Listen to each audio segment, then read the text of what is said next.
تنزيل من رب العالمين.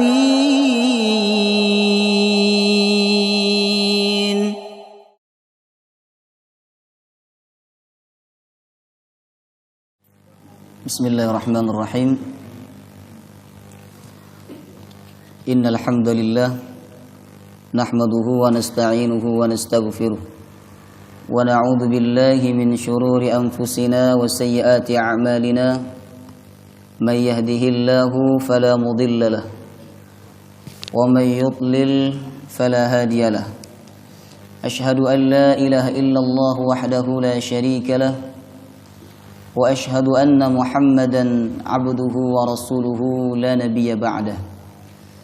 اللهم صل على نبينا محمد وعلى آله وصحبه أجمعين. اللهم إنا نسألك علما نافعا ورزقا طيبا وعملا متقبلا. Ya Allah, kami memohon kepadamu ilmu yang bermanfaat, rizki yang berkah, dan amal yang diterima. Allahumma inna na'udzubika min ilmin la yanfa' wa qalbin la yakhsha wa amalin la yurfa' wa du'ain la yusma'. Ya Allah, kami berlindung kepadamu dari ilmu yang tidak bermanfaat, hati yang tidak khusyuk, amal yang tidak diterima, dan doa yang tidak didengarkan. Allahumma ja'alna wa auladana wa dhurriyyatina min ahlil Qur'an.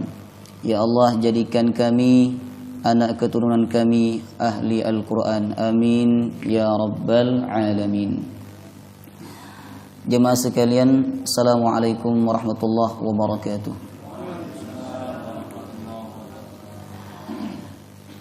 Kita bersyukur kepada Allah subhanahu wa ta'ala.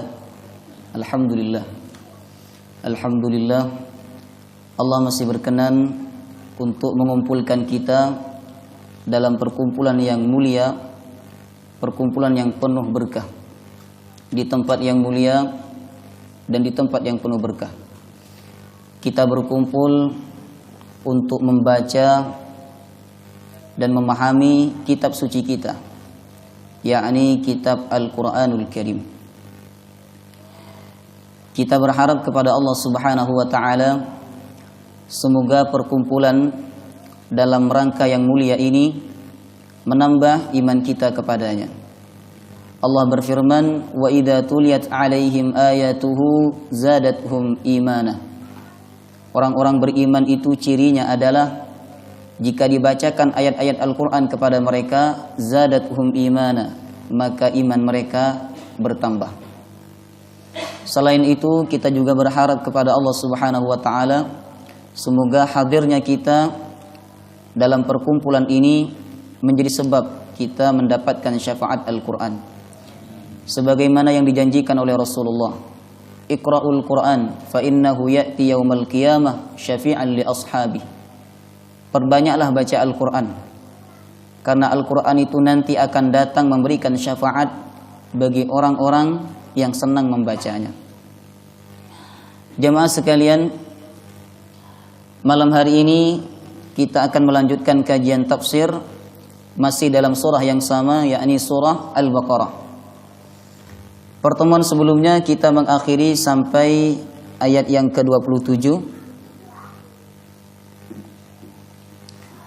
Malam hari ini kita akan membaca dan memahami ayat 28 sampai ayat 29. A'udzu billahi minasy syaithanir rajim.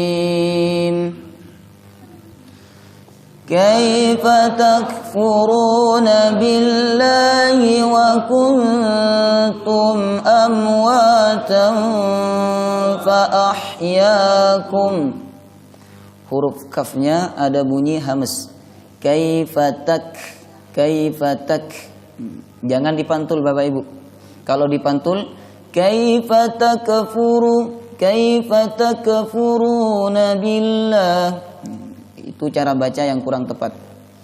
Yang benar, kaifatakfuruna تكفرون بالله وكنتم أمواتا فأحياكم ثم يميتكم ثم يحييكم ثم إليه ترجعون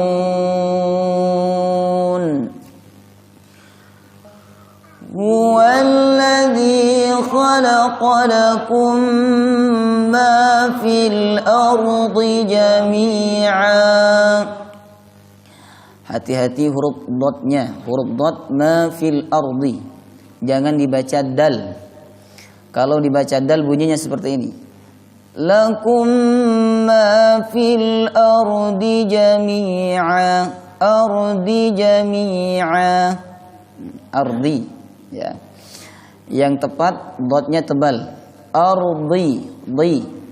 Tanpa melembungkan pipi kanan dan pipi kiri. Ini sudah saya sampaikan sebelumnya. Tidak ardi, ardi, ya, tapi ardi, di, do, di, du, sama-sama. Do, di, du. Walaupun pipi kanan kiri tidak melembung, tapi bunyinya tetap tebal. Do, di, du. Huwallazi khalaqa lakum ma fil ardi jami'a thumma istawa ila as-samaa'i fasawwahunna sab'a samawat. Saya ingatkan kembali huruf sin harus ada bunyi desisannya. Thummas, thummas. Kemudian yang kedua huruf ta. Kalau sukun ada bunyi hamesnya. Sab'a samawat. Bunyinya samawat. Bukan samawat. Itu huruf sin. Yang ini huruf ta. Ta tidak memiliki sifat as-safir sehingga tidak ada bunyi siulan saat mati. Thumma istawa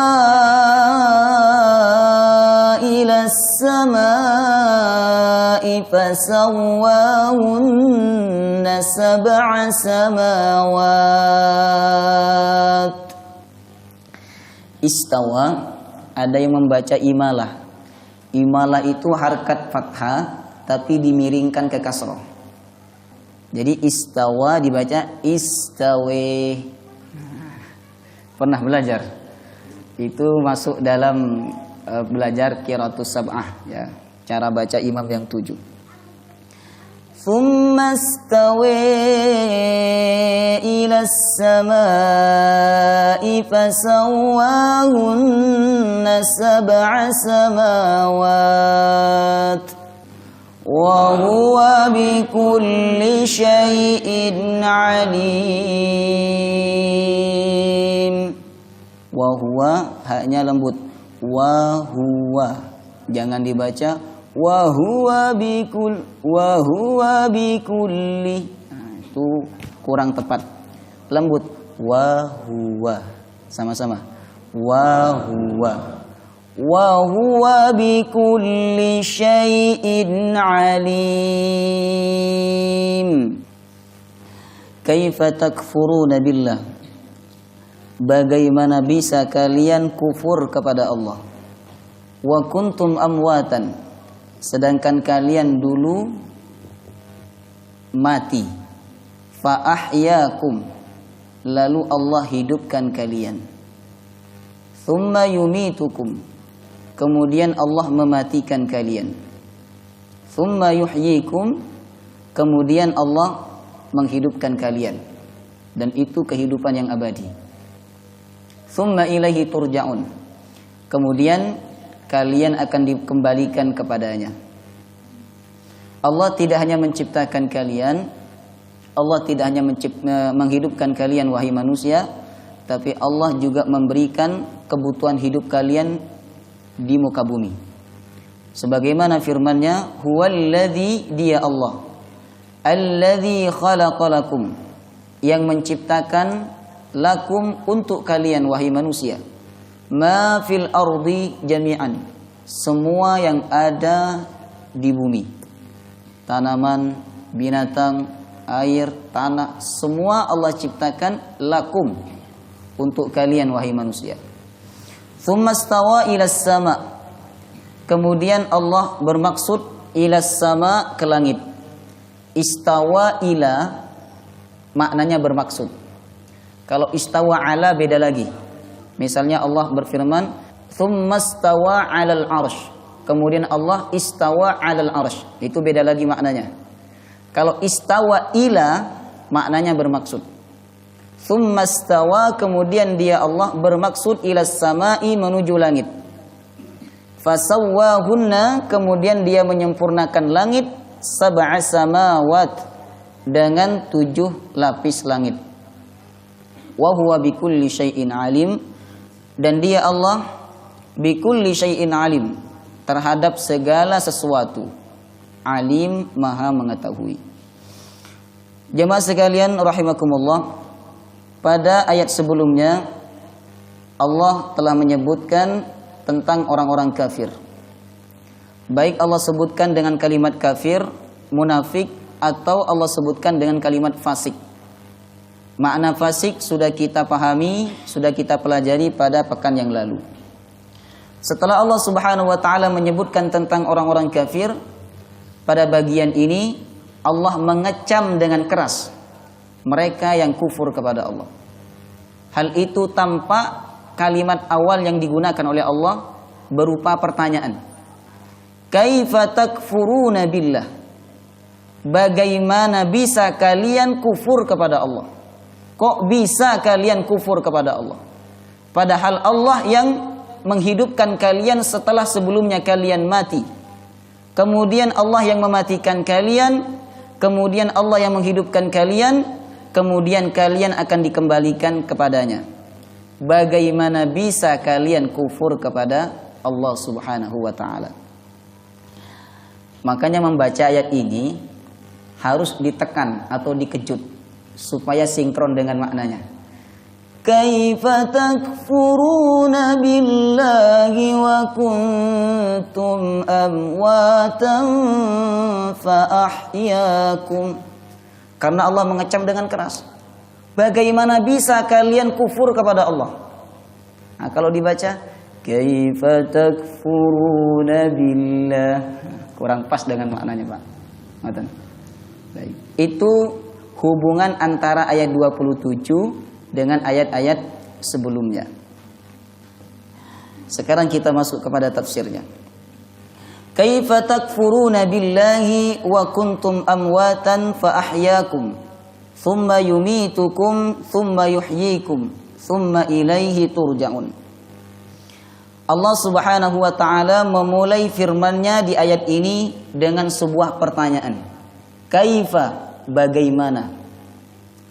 Pertanyaan ini Bapak Ibu bukan untuk meminta jawaban. Banyak dalam Al-Quran pertanyaan-pertanyaan yang tujuannya bukan untuk meminta jawaban. Misal Allah bertanya untuk menggugah hatinya manusia. Allah bertanya dalam Quran surah Al-Qadar, Inna anzalnahu fi lailatul qadar. Kami yang menurunkan Al-Quran pada malam Al-Qadar. Kemudian Allah bertanya, wa ma adraka ma lailatul qadar? Tahukah engkau apa itu Lailatul Qadar?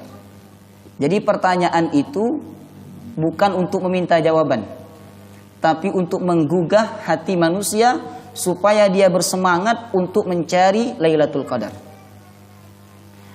Adapun pertanyaan yang ada di dalam ayat ini tujuannya adalah untuk menunjukkan keheranan. Kata Imam Al-Qurtubi, pertanyaan dalam ayat ini termasuk sigat ta'ajjub, menunjukkan keheranan. Kok bisa kalian kufur kepada Allah? Heran. Padahal Allah yang menciptakan kalian, Allah yang menghidupkan kalian. Menunjukkan keheranan. Sama seperti seorang anak yang durhaka kepada orang tua. Kok bisa kamu durhaka kepada orang tuamu? Padahal orang tuamu yang melahirkan kamu, yang merawat kamu, yang mendidik kamu, dan berkorban untuk kehidupan kamu. Kok bisa kamu durhaka? Itu namanya sigat ta'ajjub, untuk menunjukkan keheranan. Kaifa takfuruna billah? Bagaimana bisa kalian kufur kepada Allah? Kufur ada dua macam. Ada kufur kecil, ada kufur besar. Sebagaimana yang sudah lama kita pelajari. Kufur kecil contohnya kita kufur atas nikmat Allah. Juga masuk dalam pembahasan ayat ini. Bagaimana bisa kalian kufur kepada nikmat Allah, sedangkan kalian sebelumnya tidak punya apa-apa? Tidak ada manusia yang lahir dalam keadaan kaya. Itu tidak ada. Sehelai kain pun dia tidak bawa. Mungkin ada di antara kita yang dulu orang miskin, sekarang berharta. Siapa yang memberikan harta itu? Allah. Allah berfirman, huwa aghna wa aqna. Dia Allah yang mengkayakan dan dia Allah yang mencukupkan. Jadi kita tidak kaya dengan sendirinya. Ada yang membuat kita kaya. Allahu yabsutur rizqa liman yasha'u wa yaqdir. Allah yang melapangkan rizki kepada hambanya yang dia kehendaki, wa yaqdir. Dan dia pula yang menyempitkan rizki kepada hamba yang dia kehendaki. Maka ketika ada seorang hamba kufur atas nikmat Allah, itu sebuah perbuatan yang mengherankan. Kaifa takfuruna billah? Bagaimana bisa kalian kufur kepada nikmat Allah sementara Allah yang memberikan nikmat kepada kalian? Kemudian yang kedua, kufur yang dimaksud oleh ayat ini adalah kufur besar, yakni kufur yang membuat pelakunya keluar daripada Islam. Kufur besar itu kata Imam Ibnu Katsir ada dua macam. Ada kufur karena tidak mengakui keberadaan Allah. Yajhaduna biwujudillah. Mereka mengingkari keberadaan Allah. Seperti orang-orang ateis ya, yang tidak percaya adanya Tuhan. Kemudian yang kedua, kufur karena menganggap ada Tuhan selain Allah Subhanahu wa taala. Sebagaimana yang dilakukan oleh orang-orang musyrik. Nah, dua-duanya masuk dalam pembahasan ayat ini. Kaifa takfuruna billah? Bagaimana bisa kalian kufur kepada Allah? Wa kuntum amwatan, padahal sebelumnya kalian mati. Fa ahyakum, lalu Allah hidupkan kalian. Tsumma yumitukum, kemudian Allah matikan kalian. Tsumma yuhyikum, kemudian Allah hidupkan kalian. Tsumma ilaihi turja'un, kemudian kalian akan dikembalikan kepadanya. Berarti kita mengalami mati berapa kali ini? Mati berapa kali? 2 kali. Hidup berapa kali? 2 kali. Mati, hidup, kemudian kembali kepada Allah. Ada 5 tahapan kehidupan manusia yang Allah jelaskan dalam ayat ini, Bapak Ibu. Pertama mati. Yang kedua hidup, mati lagi, kemudian hidup lagi, setelah itu dikembalikan kepada Allah. Nah, saya mau bertanya, apa itu mati? Kalau kita merujuk kepada penjelasan Al-Quran dan hadis, mati itu ketika ruh dan jasad tidak bertemu atau berpisah. Dan kita mengalami mati 2 kali. Pertama, mati yang pertama yaitu ketika kita berada di dalam kandungan, ketika ruh belum bertemu dengan jasad. Ketika sel telur dibuahi sama sperma ya, terus sampai 4 bulan 10 hari, masa-masa itu kita dikatakan oleh Allah sebagai amwatan, mati, karena ruh masih belum bertemu dengan jasad. Baik. Setelah 4 bulan 10 hari, kemudian Allah tiupkan ruh dan Allah pertemukan ruh dengan janin itu, sehingga disitulah dimulai kehidupan. Dan disitulah dimulai kehidupan pertama manusia, bukan ketika lahir. Maka yang tepat itu adalah tanggal hidup, bukan tanggal lahir. Kalau Pak Sigit sekarang umurnya 59 tahun 5 bulan, menurut tanggal lahirnya, berarti menurut tanggal hidupnya Pak Sigit itu sudah berumur berapa tahun? 60 tahun. Tanggal hidup sinkron, di ujung nanti tanggal mati. Kalau pertama tanggal lahir, di ujung tanggal mati kan tidak sinkron. Yang lebih pas itu tanggal hidup sama tanggal mati. Jadi mati pertama yang dimaksud oleh ayat ini adalah ketika kita berada di alam rahim. Rahim artinya kasih sayang. Alam rahim, alam yang penuh kasih sayang. Karena saat itu kita mendapatkan kasih sayang yang sangat luar biasa dari Allah dan dari ibu kita. Sangat luar biasa. Makanya dinamakan dengan alam rahim. Selama 4 bulan 10 hari, di situ kita masih mati. Karena ruh belum bertemu dengan jasad. Setelah 4 bulan 10 hari, Allah kirimkan malaikat untuk meniupkan ruh kepada janin. Nah, disitulah dimulai kehidupan. Fa'ahyakum, lalu Allah hidupkan kalian. Ada yang dihidupkan oleh Allah 10 tahun. Setelah itu meninggal. Ada yang dihidupkan 20 tahun. Ada yang 40 tahun. Ada yang 50 tahun. Ada yang 80 tahun. Berbeda-beda jangka waktu hidupnya manusia di dunia ini. Itu umur fisik Bapak Ibu. Karena bagi saya umur itu ada 3 macam. Ada umur fisik, ada umur fisikis, umur jiwa. Ada umur ilmu atau umur spiritual. Ya. Ada orang umur fisiknya dewasa 70 tahun, tapi fisikisnya masih seperti anak-anak. Bawaannya masih seperti anak-anak. Ada. Ya. Sudah berumur 60 tahun, 70 tahun, tapi sikapnya masih seperti anak-anak. Sikapnya masih seperti anak-anak. Cara berpikirnya masih seperti anak muda. Maunya main terus, ya, foya-foya terus. Ya. Itu umur fisikisnya masih muda itu. Ya. Ada yang sebaliknya, umur fisiknya masih muda, 27 tahun, 28 tahun, tapi fisikisnya sudah dewasa. Cara berpikirnya panjang, sikapnya sudah seperti orang dewasa. Kemudian yang ketiga ada umur spiritual, atau bahasa yang lebih mudah itu ilmu. Ada orang punya umur fisik 53 tahun, seperti Imam Syafi'i. Tapi umur ilmunya masih ada sampai sekarang. Ilmunya masih kita pelajari, ilmunya masih kita baca. Inilah yang disebut dengan umur yang berkah. Jadi intinya umur itu adalah berkah.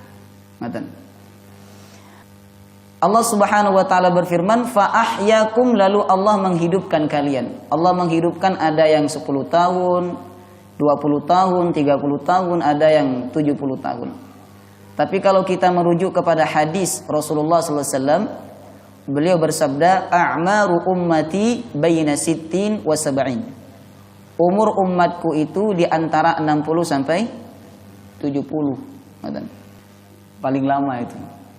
Kalau kita mengikuti sabda Nabi, baina 60 wa 70, di antara 60 sampai 70.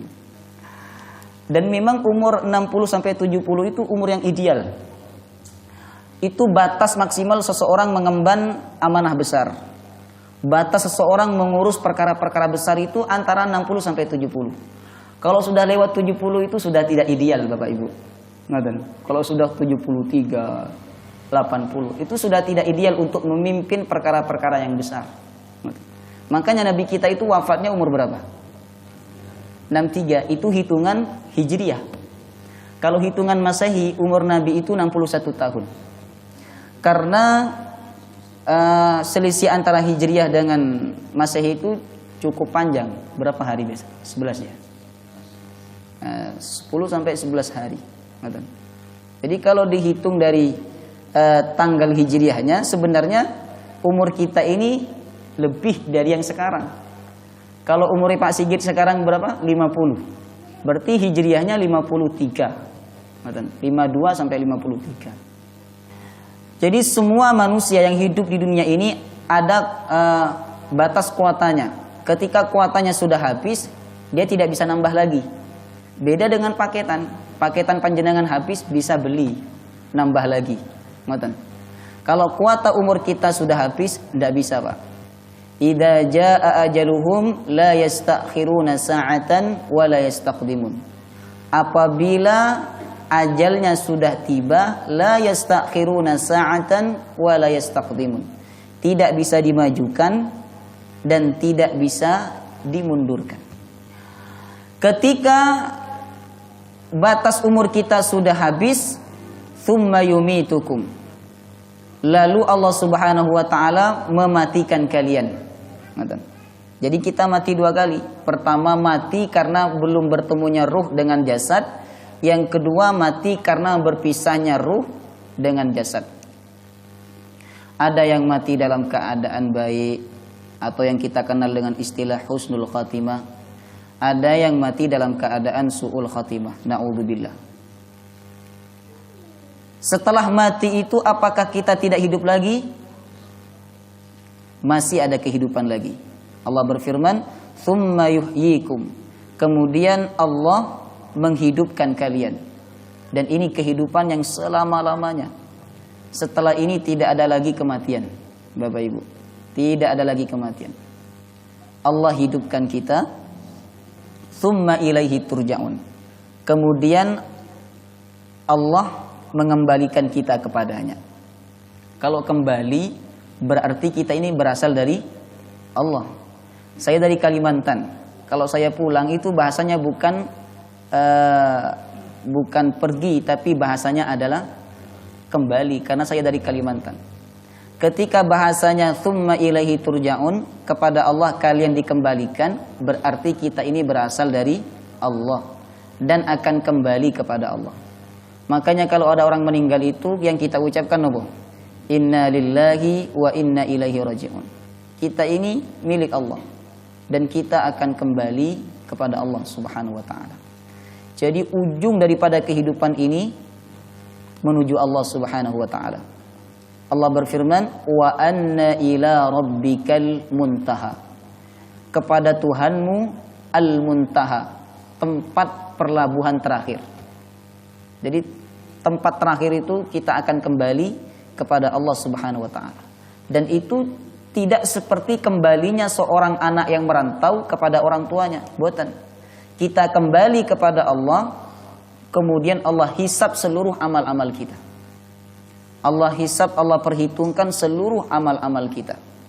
Ada yang kembali dalam keadaan selamat, ada yang kembali dalam keadaan celaka, ada yang kembali dalam keadaan celaka selama-lamanya.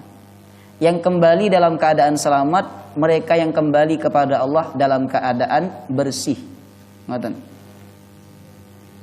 Tapi mereka yang kembali kepada Allah dalam keadaan kotor, yang kembali kepada Allah dalam keadaan kotor, maka Allah akan bersihkan dulu.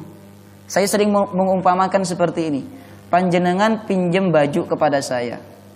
Kalau panjenengan kembalikan dalam keadaan bersih, baju itu saya langsung masukkan ke almari. Tapi kalau dikembalikan dalam keadaan kotor, maka baju itu saya cuci dulu, baru dimasukkan ke almari. Sama, Pak. Kita ini kan dilahirkan oleh Allah Subhanahu wa taala dalam keadaan fitrah, suci. Kullu mauludin yuladu 'alal fitrah. Setiap anak yang lahir dalam keadaan suci, bersih dari dosa, bersih dari syirik, bersih dari kufur, bersih. Nah, ketika kita kembali kepada Allah dalam keadaan bersih, monggo kata Allah, masuk ke surga. Tapi ketika kembali dalam keadaan kotor, tidak bisa langsung masuk ke surga, tidak bisa. Tapi dicuci dulu, dibersihkan dulu, lalu kemudian diangkat oleh Allah. Setelah itu baru dimasukkan ke surga. Yang ketiga, ada orang yang kembali itu dalam keadaan sangat kotor, ya. Itu mereka adalah orang-orang kafir yang kembali kepada Allah dalam keadaan kufur, dalam keadaan mengingkari eksistensi Allah Subhanahu wa taala. Maka mereka akan berada di dalam neraka selama-lamanya. Jadi perjalanan dari kehidupan ini Bapak Ibu, kita akan kembali kepada Allah. Allah berfirman, "Ya ayyuhal insan, innaka kadihun ila rabbika kadahan famulaqih." Wahai manusia, engkau bekerja keras, engkau bersungguh-sungguh hidup, kau habiskan waktumu untuk mencari dunia. Ila rabbik, ujung-ujungnya kamu akan kembali kepada Allah. Ujung-ujungnya kamu akan kembali kepadaku, kata Allah. Famulaqih, lalu kalian akan menemui apa yang pernah kalian lakukan semasa hidup di dunia. Maka saya pernah berkata itu kan, saya berpikir ya, bahwa kita bekerja, kita melakukan aktivitas dan lain sebagainya, ujung-ujungnya nopo? Mati, ya kan? Ujung-ujungnya kita mati dan kembali kepada Allah. Maka beruntunglah orang-orang yang hidup untuk mencari bekal bagi kehidupannya di akhirat, ya. Tapi rugilah orang-orang yang hidup hanya untuk di dunia saja. Kemudian Allah Subhanahu wa taala melanjutkan firman-Nya, "Huwallazi khalaqalakum ma fil ardi jami'a." Huwallazi, dia Allah yang menciptakan bagi kalian wahai manusia ma fil ardi jami'a, semua yang ada di bumi. Jadi bumi dan apa yang ada di bumi ini semuanya diciptakan untuk manusia. Seandainya tidak ada manusia, mungkin Allah tidak akan menciptakan bumi. Karena pertama kali Allah menciptakan manusia, yakni Adam, itu sudah direncanakan untuk keluar dari surga dan menuju ke bumi. Nah, insya Allah kita akan bahas pada pertemuan yang akan datang. Jadi Adam itu Bapak Ibu tidak terusir dari surga. Karena ketika proses penciptaannya, bahkan sebelum diciptakan, Allah sudah berencana untuk menempatkan Adam di bumi. Maka tidak benar kalau ada orang yang mengatakan Adam diusir oleh Allah dari surga. Karena Adam tidak terusir. Baik. Apa saja yang ada di bumi ini semua Allah Subhanahu wa taala ciptakan lakum, untuk kalian wahai manusia. Semua yang ada di bumi ini boleh kita makan, boleh kita gunakan selama tidak ada dalil yang melarang. Ini pendapat Imam Syafi'i. Kalau pendapat Imam Hanafi kebalikannya. Tidak boleh kita memakan apa saja yang ada di bumi ini kecuali ada dalil yang membolehkannya. Imam Syafi'i berbeda. Kata Imam Syafi'i, boleh kalian memakan menggunakan apa saja yang ada di bumi ini selama tidak ada dalil yang melarang. Nah, semangka itu kan tidak ada dalil halal atau haram, tidak ada. Jangan cari hadis tentang semangka. Ada atau tidak? Tidak ada, Pak. Nah, bagi Imam Syafi'i itu halal karena tidak ada dalil yang melarang. Jadi urusan makan, ya, urusan budaya, urusan tradisi, selama tidak ada dalil yang melarang, boleh kita lakukan.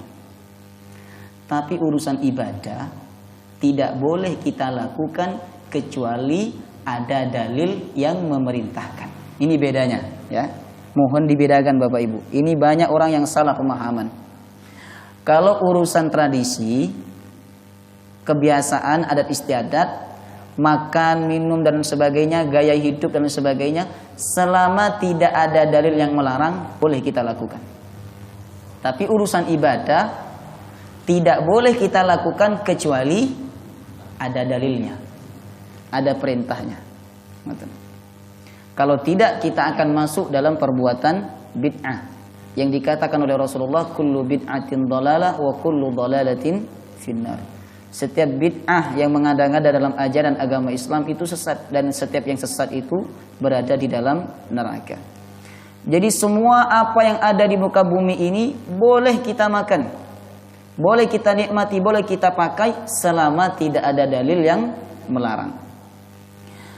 Setelah Allah menciptakan bumi, tsumma stawa ilas sama. Kemudian Allah istawa ilas sama, menuju ke langit. Fasawwahunna sab'a samawat. Lalu Allah menyempurnakan ciptaan langit itu menjadi 7 lapis langit. Dan masing-masing lapis itu serasi Bapak Ibu. Dikatakan dalam Quran surah Al-Mulk, sab'a samawatin tibaqa. Dia Allah yang menciptakan sab'a samawat, 7 lapis langit tibaqa, yang serasi. Tidak ada yang lebih tebal, tidak ada yang lebih tipis, serasi. Kemudian 7 lapis langit yang diciptakan oleh Allah Subhanahu wa taala itu tidak ada cracknya, tidak ada retaknya. Allah berfirman, "Ma tara fi khalqir rahmani min tafawud." Engkau tidak akan melihat dari ciptaan Allah, yang dimaksud adalah langit, min tafawud, crack atau retak. Sehebat-hebatnya manusia menciptakan atap, suatu waktu atap itu mesti bocor atau retak. Padahal itu ada tiangnya. Allah menciptakan langit bi ghairi amadin, tanpa tiang. Tapi kata Allah, ma tara fi khalqir rahmani min tafawud. Kalian tidak akan melihat dari ciptaan Allah Subhanahu wa taala min tafawud, dari retak atau crack. Ini kekuasaan Allah Subhanahu wa taala yang kalau kita berpikir, itu bisa menambah iman kita dan bisa membuat kita kagum dengan kebesaran Allah. Saya ambil contoh begini. Kalau ada orang menciptakan sesuatu yang sangat bagus, itu kita kagum atau tidak? Kagum kan? Jangan jauh-jauh lah, misalnya ibu-ibu ini. Ada temannya yang buat kue 7 lapis. Sangat bagus. Antara lapis satu dengan lapis yang satunya itu sangat serasi. Warnanya sangat indah. Itu pasti orang yang melihatnya akan kagum. Nah, sekarang apakah kita praktekkan itu kepada ciptaan Allah? Pernahkah kita kagum terhadap ciptaan Allah Subhanahu wa taala? Di mana Allah menciptakan 7 langit, ma tara fi khalqir rahmani min tafawud. Tidak ada retak sedikit pun. Kemudian Allah tutup ayat ini, wa huwa bikulli syai'in alim. Dan Allah Maha mengetahui atas segala sesuatu, baik yang tersembunyi atau yang tampak. Kita bisa bersembunyi dari manusia, tapi kita tidak bisa bersembunyi dari Allah. Allah tidak bisa dibohongi Bapak Ibu. Innallaha alimun bidatis sudur. Allah mengetahui apa saja yang ada dalam hatinya manusia. Kita hadir di majelis ini, Allah tahu tidak? Tahu. Kita hadir sungguh-sungguh apa tidak, itu Allah mengetahui. Kita orang ikhlas atau tidak, Allah tahu. Kita ini pendosa ataukah pura-pura berbuat taat di hadapan orang lain, Allah tahu. Allah Maha mengetahui. Karena tidak ada yang luput dari pengetahuan Allah Subhanahu wa taala. Innallaha la yakhfa 'alaihi syai'un fil ardi wala fis sama. Tidak ada yang tersembunyi dari Allah di langit dan di bumi. Maka ketika kita merasa bahwa Allah mengetahui seluruh gerak-gerik kita, seluruh perbuatan kita dan seluruh isi hati kita, niscaya kita tidak akan berbuat yang macam-macam dalam kehidupan ini. Karena kita selalu disaksikan, dilihat dan diketahui oleh Allah Subhanahu wa taala. Semoga bermanfaat dan semoga kajian ini menambah iman kita kepadanya. Amin ya rabbal alamin. Sebelum ditutup, mungkin dari Bapak Ibu ada yang ingin ditanyakan?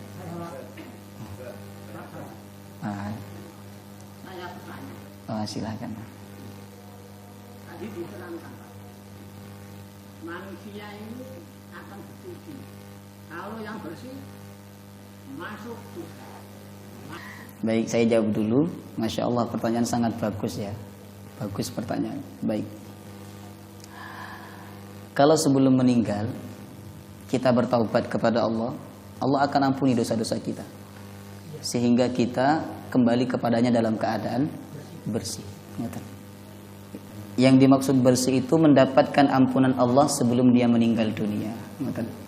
Bukan berarti dia tidak berdosa, Pak. Dia pernah melakukan dosa, tapi sebelum meninggal itu dia bertaubat kepada Allah.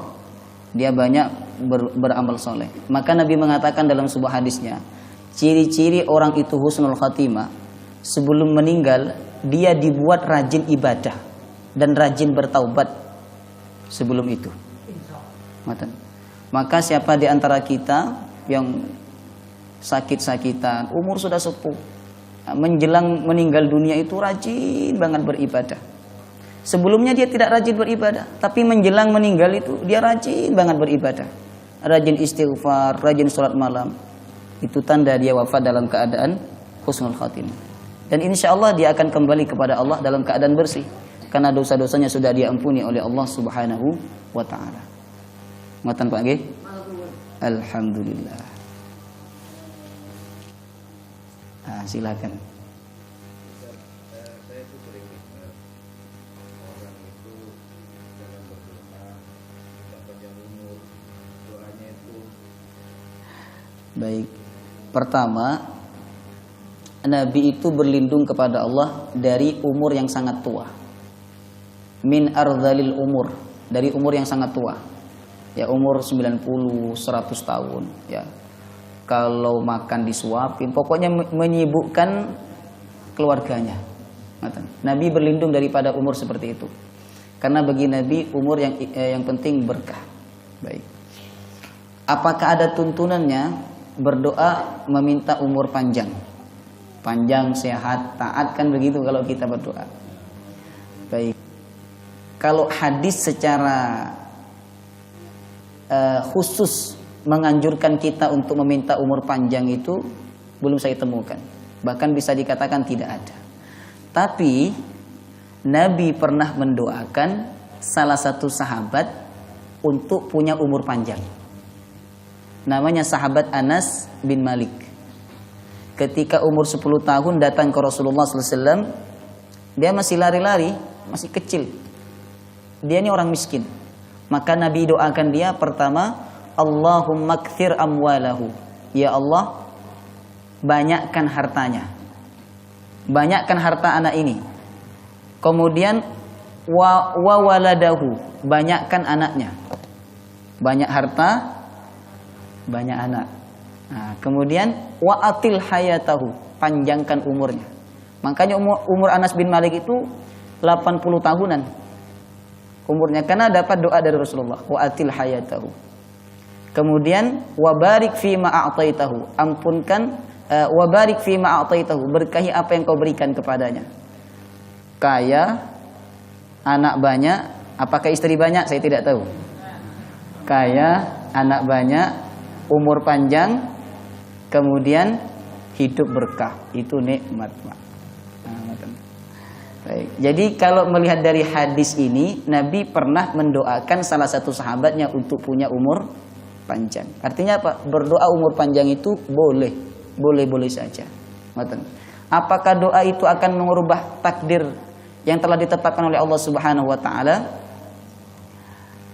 Itu nanti pembahasannya lain lagi, Pak. Ini kalau dibahas panjang, apakah merubah takdir atau tidak? Yang jelas ada hadis mengatakan tidaklah merubah takdir atau qada kecuali doa. Baik. Semoga bermanfaat dan semoga apa yang kita kaji menjadi ilmu yang berkah. Subhanakallahumma wa bihamdika asyhadu an la ilaha illa anta astaghfiruka wa atubu ilaik. Assalamualaikum warahmatullahi wabarakatuh.